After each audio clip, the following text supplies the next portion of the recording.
I'm sorry, Chief. Yes. Parang nabibaby to eh. The way I look at it. Parang nabibaby na naman to eh. Nakakawala na naman to eh. Huli ko na sana to eh. Nakakawala na ulit.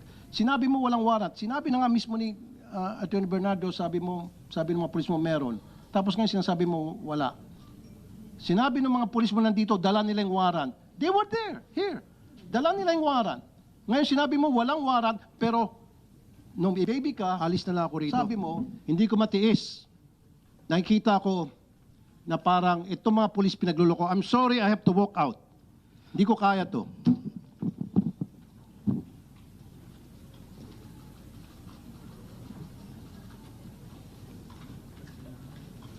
Patuloy tayo, tuloy.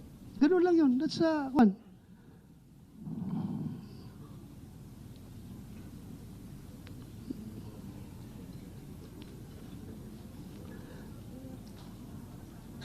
Mahirap yung ako. The worst thing na sabihin sa akin, binibibaby ko kayo, ay ito sa Senado. Kaninong komite, pinakamarami na contempt na police at saka mga witnesses? Ako. Kaya wala ko pakialam kung sino kayo, kung dati ko kayong tao, basta kamali kayo, mamalasing kayo sa akin. Pero pag kayo naman gumagawa ng tama, hindi na ako papayag na wawalang hiyain kayo. Di ba? Fair lang tayo dito. Fair. Ayaw kong sabihin, porque dati akong pulis, bibibihin ko kayo? No. Record shows. And record will vindicate me na ako ang pinakamaraming pinakulong na pulis dito sa Senado. Ako ang pinakamarami. Pero record shows also, kapag nakita ko na ang pulis ay totoo ang sinasabi, ay, by all means, dipinsahan ko rin yung pulis. Di ba? Bakit naman wawalang hiyain yung pulis kung dapat hindi dapat walang hiyain? Ganun lang ako, fair lang ako dito. Wala akong pinapaboran dito. And the most insulting action is for that kasama mo dito, mag-walk outan ka.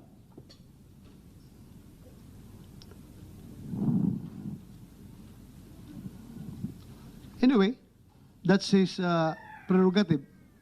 Kung ayaw na niyang makinig sa hearing, kanya na yan. Ako lang man. I am trying to be fair here.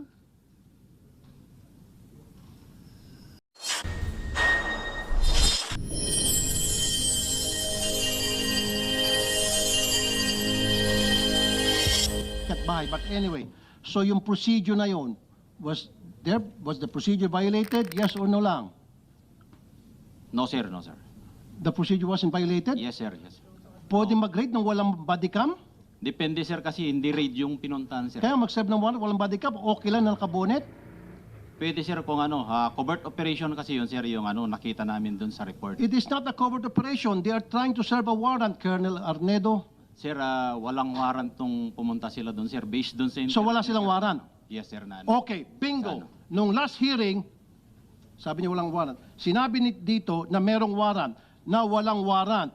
So kung walang warrant, you're saying it's a covert operation, but they're insisting, napahinga sila ng buntong hininga. Wait a minute, Colonel, let me finish. Huli ka na. Baka pati ikaw, paparelieve ko. Yes, makinig ka.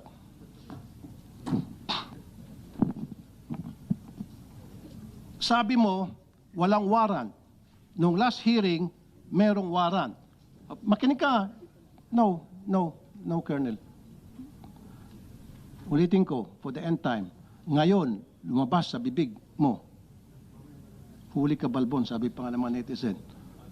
Sabi mo, walang warrant because it was a covert operation. Ang sabi nila di sa hearing, kung matatanda mo, Chief Senator Bato, may dala silang warrant and they were serving that warrant. In fact, wala silang search warrant pero meron, wag ka muna sumagot. Sir. Wala silang warrant dahil merong tipster. That's why they don't need the search warrant anymore. The warrant will suffice because, andito pa nga dito si Attorney Bernardo, because at that time, merong witness or asset na nagsasabi nandyan sa loob ang kanilang hinahanap na suspect na isi-serve nila ng warrant. Do you remember that, attorney? Kaya nga nagkaroon tayo ng konting discussion between search warrant and warrant of arrest. Sabi nila there's a warrant of arrest but no search warrant is needed because meron nga witness na nagsasabing nandoon yung suspect. Opo, Your Honor. Narinig ko po na sinabi ng mga taong ito na nagsaserve sila ng warrant of arrest. Kaya ang sabi ko nga, dapat sumunod doon sa Supreme Court issuance sa dapat naka-body worn camera po. Narinig mo, Colonel Arnedo. Ngayon, galing sa bibig mo, walang warrant at covert operation. Hindi kayo tumutugma-tugma. Dito may kita, Mr. Chair, na napakasinungaling kasama na si PD, Chief of Police at itong tatlong alipores nila. You see, Colonel, you're a bad example of the PNP.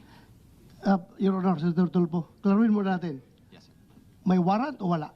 Sir, may warrant, sir. Pero Oh. yung sinasabi ko, sir, nagbabalidate nga doon sa sir, yung Chief Intel, walang dalang doon, pero nagbabalidate nga. Pero But mayroong there's a existing warrant yung subject. Mayroon, sir. Hindi mayroong lang nila warrant. bit-bit yung warrant. Yes, sir. Yun ang ibig kong sabihin, sir, na hindi lang nabitbit yung warrant because they are validating Chief Intel po yung nandun, sir. So klaruhin natin, covered ng warrant yung Yes, subject sir. na hinahanap nila. Yes, sir. Hindi Covered lang ng nila warrant. bit-bit yung papel. Yes, sir. Oh, klaruhin mo Then pagka... kung walang warrant, dapat di kayo pumasok.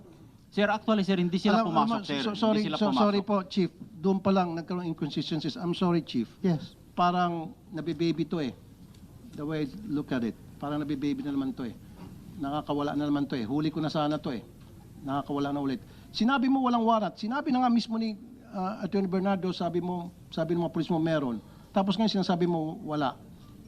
Sinabi ng mga pulis mo nandito, dala nila yung warrant. They were there, here. Dala nila yung warrant.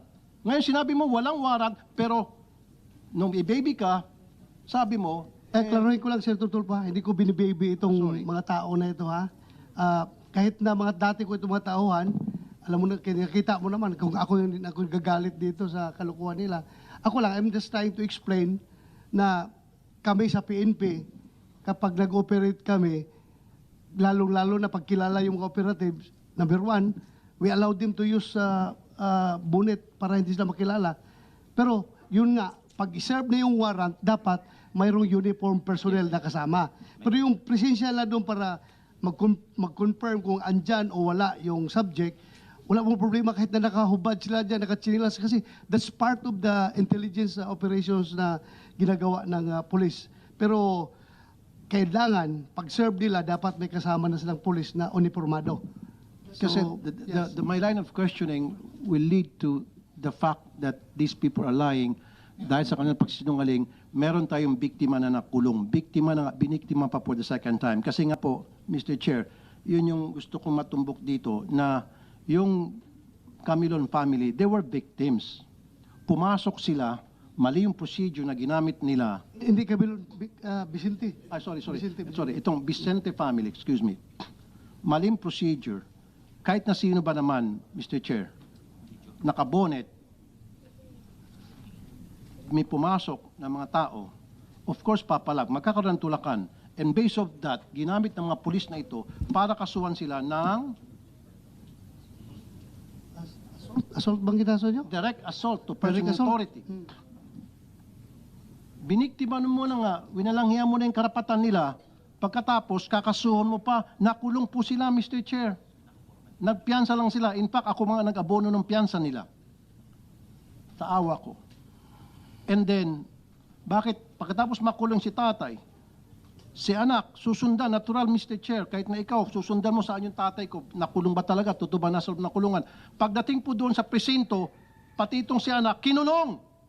And of course, magsisinungaling to, sabi nila hindi. Kaya nga, doon pumasok yung gusto ko sana, Mr. Chair, ipalay detector test sila kung sino nagsabi ng totoo. Ito ba ang grupong ito o yung grupong doon sa complaint natin? Pumayag sila, pareho. Nag-lie detector, umatas to, itong mga pulis na ito, nag-go ahead itong mga complainant, and they passed. Kaya nga, klaruhin natin na as far as this committee is concerned, and as far as public opinion is concerned, talo na kayo. Kayong mga pulis na umatras. Kahit na, yes, we understand that. It is your constitutional right na umayaw dyan sa lie detector test. Karapatan nyo yan kung ayaw nyo. Pero we are talking here about public opinion. Talo na kayo. Pati sa committee na ito. Mas naniniwala ang committee dito sa proven true lie detector test na hindi nagsinungaling. Kasi pinag-usapan natin last hearing was your word against their word. So, para to establish kung sino nagsasabi ng totoo, challenge namin kayo ng lie detector test. Ngayon, kumasa sila, pumasa. Kayo, kumasa. But later on, umatras. Hindi namin kini-question yan. That's your constitutional right. But, as far as this committee is concerned, nakikita talaga namin, hindi naman kami, kahit kayo, pulis kayo. If you were in our shoes, kung kayo ang membro, chairman ng committee na ito, sino papaniwalaan nyo? Yung nag-volunteer ng lie detector test? Pumasa? O ito nag-volunteer tapos umatras? Honor pagdating sa Pilipino. Pag sinabi mong, yes sir, magpa-lie detector test ako. Tapos later on, atras ka. Malaking bagay yan. So sa ngayon, as far as this committee is concerned, ito, impression of this committee favors the accused talaga. Ito mga pumasa sa lie detector test. Kayo, dadalawang isip kami sa inyo, maniniwala dahil nga, umatras kayo. So, yun lang, kasimple. Kaya dapat, huwag kayong padalos-dalos. Huwag kayong padalos-dalos sa ginagawa ninyo. Hindi maganda yung ginawa nyo na pumayag kayo sa umatras. Again, as I've said, it is your constitutional right. Hindi namin kayo pwedeng pilitin. Pero, sino ngayon ang talo? Kung totoo sinasabi ninyo, kahit na sabihin nyo, totoo yung sinasabi nyo ngayon, talo na kayo from the start. Dahil nga, umayaw kayo, umatras kayo sa lie detector test. Ito ngayon sila, halimbawa, granting lang, very remote possibility na nagsinungaling sila. Pero, pumasa sila sa lie detector test. Granting lang ha, granting na nagsinungaling sila. Hindi ko sinasabing nagsinungaling sila. Pumasa sila, hindi sila umatras. Kanino maniwala ang tao ngayon? Di ba? Sa kanila. Proven sila na hindi nagsinungaling. Dahil wala silang rason na umatras. Kasi alam na, nagsasabi sila ng totoo. So ngayon, ano na ngayon ang tingin nyo sa sarili niyo kapag ganun?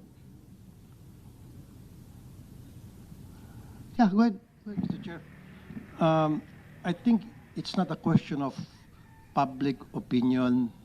I think it's a question of these people doesn't have respect dito po sa Senado.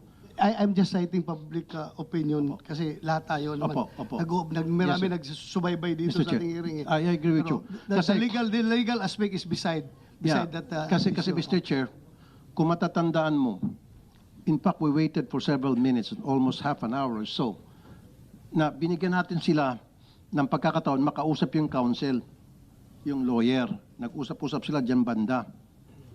Hindi natin sila pinilit, Mr. Chair. Walang pumilit sa kanila. Silang kusa nagsabi, yes. Inulit mo pa ata yun, if I'm not mistaken. Are you sure, sigurado ka, etc., etc. Maging si Senator Tolentino, if my memory serves me right, ganun din. Walang pumilit, and they said yes. And then yung kabila, Vicente family said yes.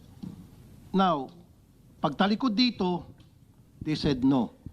Para sa akin, panluloko yun. Pambabastos yun sa Senado. Kasi kung ayaw naman talaga nila, alam nila na ata sila later on, sana dito pa lang, nag-no na sila. Hindi naman sila pinipilit eh. They know in their hearts, they know that, Mr. Chair, na paglabas dito Senado, magno-no sila. Alam na nila yun. Kailan dito, sa harap natin at sa harap ng publiko, pinalabas nila na sila ay mag-iya sapagkat wala silang tinatago. Yun yung point ko doon, Mr. Chair. Na para wag na silang tularan, dapat ipa-show cause sila later on kung bakit hindi sila ma-cite in contempt. Kasi they could have just said no. Hindi natin sila pipilitin, Mr. Chair. Remember? Kung sinabi lang nila no sa atin, tapos na ang usapan. Move on tayo sa ibang topic. But they said yes. and the kabila said yes. Yun lang po yun. And now, Mr. Chair, may I request next time yung RD siguro, patawag natin, or maybe yung si Chief PNP, if we can request, or si yung administration ng PNP, yung hierarchy, para nakakasama ng loob kasi, Mr. Chair, makikita po ng mga biktima at makikita po ng mga iba pang biktima nila in the past. Mamaya magpapakita kong video na meron pa sila ibang biktima. At kumbaga, parang gumawa ng kalokohan mga ito, nakalusot na naman, at nakulong pa yung mga katulad naming mahirap. Yes, we will do that in the proper time. Buti pa Mr. Chair, yung mga ibang PD at RD na nilapitan ko, pag nirelieve all the way. Marami na po ako naparelieve na mga chief of police na I went to the PD and RD, na-relieve all the way. Ito, nirelieve and then binabalik din at nagbigay lang ng rason na para sa akin, very shallow, flimsy yung reason.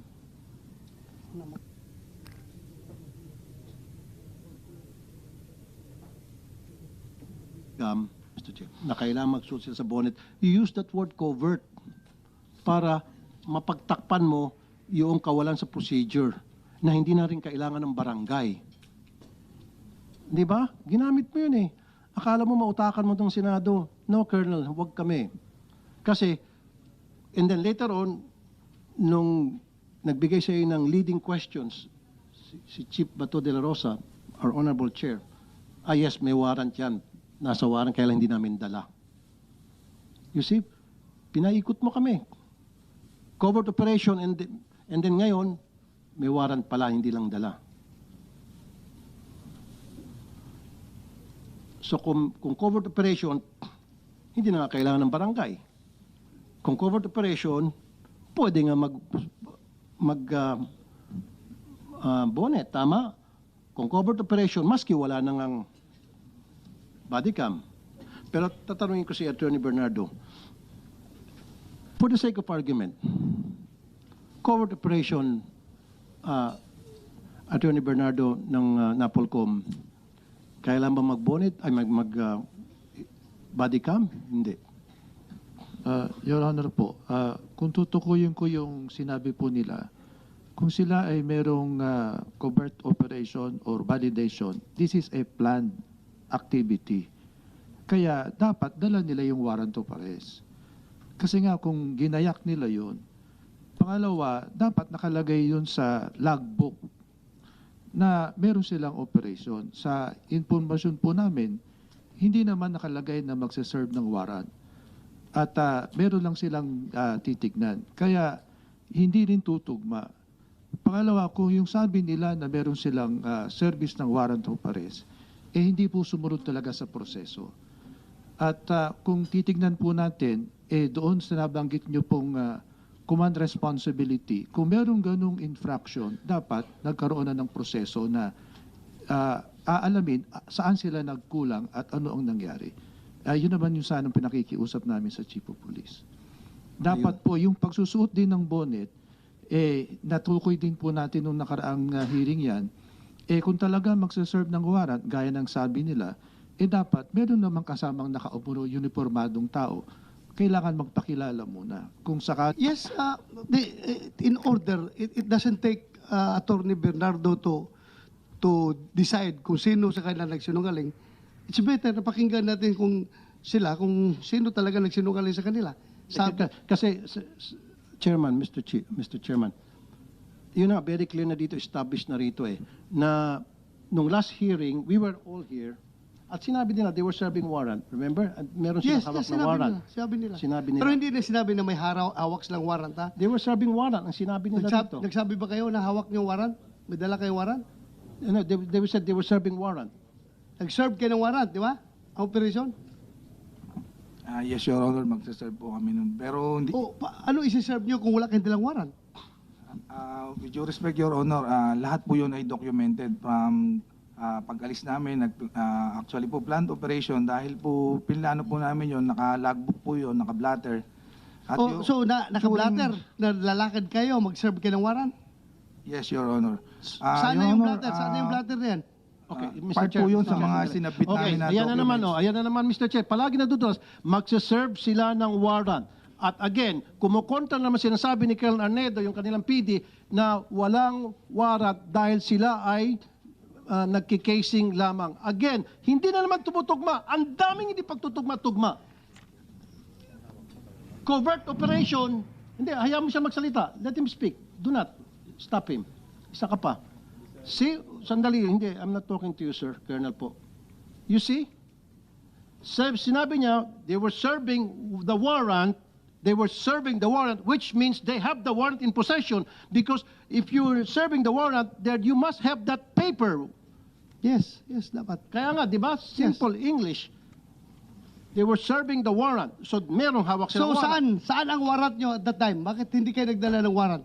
According to your Dala po PD. ng warrant officer ko, Your Ha? Honor. Ako po yung sinasabi lang hindi may dala, pero yung warrant officer ko po ay meters lang po ang layo sa akin. Sinong warrant officer nyo the time? Police Corporal Joel Dicen po, Your Honor. Ikaw? Yes, Your Honor. May dala kang warrant the time na yan? Nasa bulsa ko po, Your Honor, kasi po magsiserve po kami ng warrant of arrest. Kaya nga, paano kayo magsiserve kung walang warrant? So dala-dala yung warrant. Dala po namin, Oh, Your bakit Honor. sabi mo na walang warrant? Magbabalidate pa lang kami that time, Your Honor, nung... Sandali. Mr. Bakit Chair. mo sinabi na walang warrant? Mr. Chair, alis na lang ako rito. Hindi ko matiis. Nakikita ko na parang itong mga pulis pinagluloko. I'm sorry, I have to walk out. Hindi ko kaya to.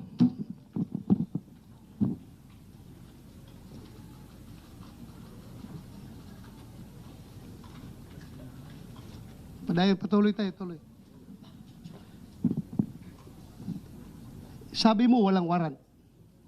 Sir, based doon sa report, sir, pagbabalidate nga sila, ang warrant of arrest is nasa warrant officer, sir, which is not part of the validating team. Yung nga, Chief dapat Intel. pinintindi nyo kasi ni Turtulpo na ang may hawak ng warrant, yung warrant officer. Yes, sir. Sila, Di- intelligence officer, nagsusurveillance sila kung nandoon yung subject. Di ba? Yes, sir. Kasi pag-serve ng warrant, siya na magsiserve ng warrant. Yes, Your Honor. Naintindihan ko kayo. Naintindihan ko kayo. Yung procedure na yan, ginagawa ko yan nung panahon ko. Ganun man talaga. Magsiserve ka ng warrant. Alangan naman magsusurveillance na ka-uniforme. Bulabog na kayo. Layas na yung subject niyo kung naka-uniforme. Ganun lang yun. That's one.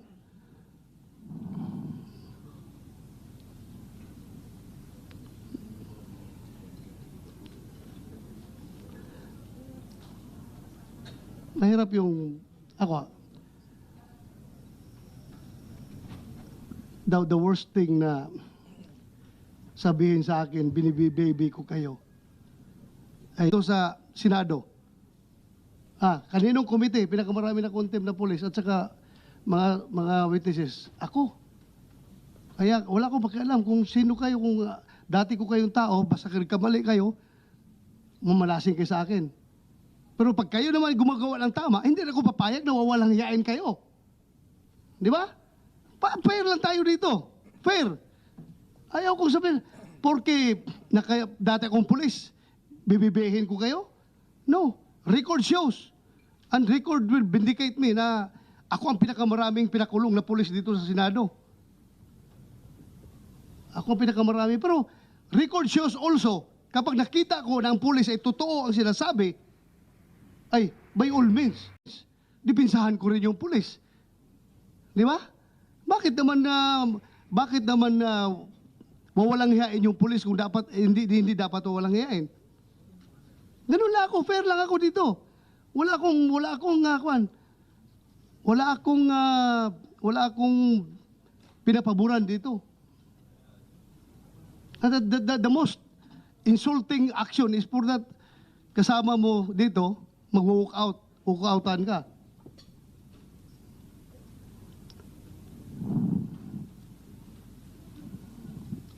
Anyway, that's his prerogative. Kung ayaw na niyang makinig sa hearing, kanya na yan. Ako lang naman. I am trying to be fair here.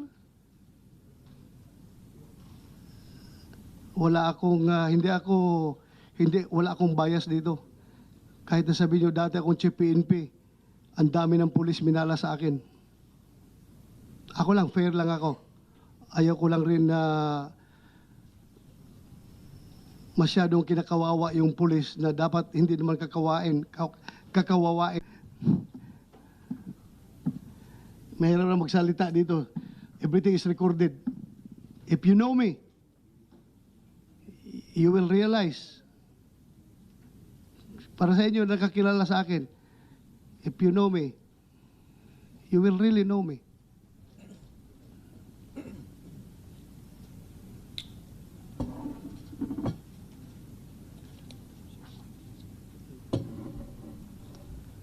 Ang hindi ko lang matanggap-tanggap, for the record,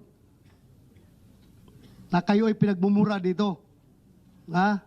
Ayaw na ayaw kong mumurahin yung taong naka-uniforme, mumurahin, wawalang hiyain. Yan ang hindi ko matanggap-tanggap. Kung dapat kayo murahin, doon sa labas.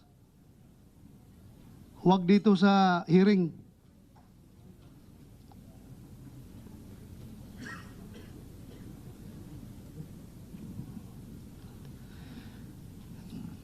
Kasi alam ko, gaano kahirap maging pulis. Ha? Alam ko.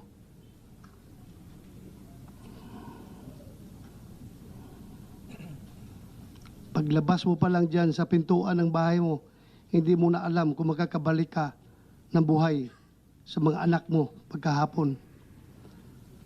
Kaya dapat respetuhin natin yung pagiging pulis. At doon naman sa mga abusadong pulis, dapat talaga may kalalagyan kayo. Kayong mga abusadong pulis. Dahil niyuyurakan ninyo yung uniforme, yung badge na suot-suot ninyo. Hindi kayo dapat magiging pulis. Pero my God, sabi ko sa inyo, I am your number one enemy kung masama kayong pulis. Hanggat sa... Vicente.